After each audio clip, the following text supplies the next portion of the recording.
Chapter 8 religion god now serve the nation. आजको episode एउटा निकै गहिरो र असहज प्रश्नबाट सुरु हुन्छ। के धर्मले आजको संसारका ठुला समस्याहरू समाधान गर्न सक्छ?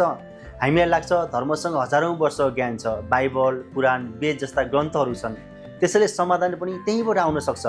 तर हरारी भन्छन् समस्या नबुझी समाधान खोज्नु सबभन्दा ठुलो भुल हो।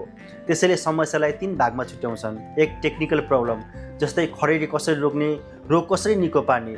2 नम्बरमा पोलिसी प्रब्लम, जस्तै क्लाइमेट चेन्ज रोक्न सरकारले के गर्ने। 3 नम्बरमा आइडेन्टिटी प्रब्लम, म को हो, हामी को हो, उनीहरू को। 1 नम्बरमा टेक्निकल प्रब्लम, धर्म यहाँ लगभग इरिलेभेन्ट भइसकेको छ। पहिले बिरामी हुँदा हामी मन्दिर जान्थ्यौँ, वर्षा नहुँदा पूजा गरिन्थ्यो, तर आज हामी डक्टर, साइन्टिस्ट, इन्जिनियरतिर जान्छौँ। फेथ अझै छ धर्ममा, तर सल्युसन साइन्सले दिन्छ। त्यसैले हरारीले भन्छन् धर्मले खेती, चिकित्सक, टेक्नोलोजी जस्ता क्षेत्रहरूमा आफ्नो अथोरिटी गुमाइसकेको छ। 2 नम्बरमा policy problem, economy, climate change, governance जस्ता विषयहरूमा धर्मले क्लियर एन्सर दिन सक्दैन, किनकि प्राचीन शास्त्रहरू आधुनिक समस्या समाधानको लागि बनेका होइनन्। त्यसैले पहिले मानिसले निर्णय साइन्सबाट लिन्छन्, अनि त्यसलाई जस्टिफाई गर्न धर्मको प्रयोग गर्छन्, आफ्नो अनुकूल व्याख्या गरेर। अब एउटा ठुलो भ्रम तोडौँ। धेरै मानिसहरू सोच्छन् धर्म छैन भने मोरालिटी छैन। हरारी भन्छन् यो गलत हो। मोरालिटी धर्मबाट होइन, मान्छेको डिएनएमा नै इम्प्याथी छ। धर्मले मोरालिटी बनाएको होइन, धर्मले त्यसलाई अर्गनाइज र जस्टिफाई गरेको हो।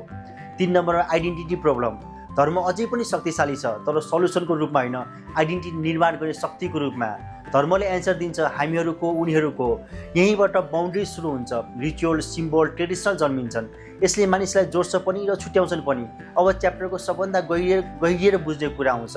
गड एउटै शब्द हो, तर 2 फरक अर्थ। 1 नम्बरमा कस्मिक गड, अनन्त, रहस्यमय, जसलाई पूर्ण रूपमा कसैले बुझ्न सक्दैन। अर्को ल गिभर गड, स्ट्रिक्ट रुल दिने, यो गर त्यो नगर भन्ने। यो पोलिटिसियनको गड हो, कन्ट्रोल गर्ने, डिरेक्सन दिने। समस्या जब आउँछ कस्मिक गडको नाममा ल गिभर गडको एजेन्डा चल्छ। जब परमेश्वरको इच्छा भनेर मानिसलाई एजेन्डा लागू गर्न खोजिन्छ। च्याप्टरको टाइटल छ god now serve the nation, भनेको पहिले नेसन गडको अधीनमा थियो, अब गड नै नेसनको अधीनमा गयो। धर्मलाई देशको झन्डा मुनि राखेर राजनीतिक हतियार बनाइएको छ। हिस्ट्री हेर्नुहोस्, हिटलरले गट मिट अस, गड विथ अस, परमेश्वरको साथ छन् भनेर 60 लाख यहुदी मारे। आइएसआइएसले अल्लाहको स्टेट बनाउँदैछौँ भनेर निर्दोष हजारौँ मुस्लिम मारे। इन्डियाको पार्टेसन 1947मा हिन्दूहरूको देश र मुस्लिमहरूको देश भनेर एउटै छिमेकी, एउटै भाषा, एउटै संस्कृति बोल्ने देशहरू धर्मको नाममा 2 टुक्रा भए। 10 लाखभन्दा बढी मानिस मरे, करोडौँ मान्छे विस्थापित भए। इजरायल प्यालेस्टाइन गडको भूमि भनेर लडाइँ भइरहेको छ। धर्म आगो जस्तो हो, धर्म आगो जस्तो हो, खाना पकाउन पनि काम लाग्छ र घर जलाउन पनि।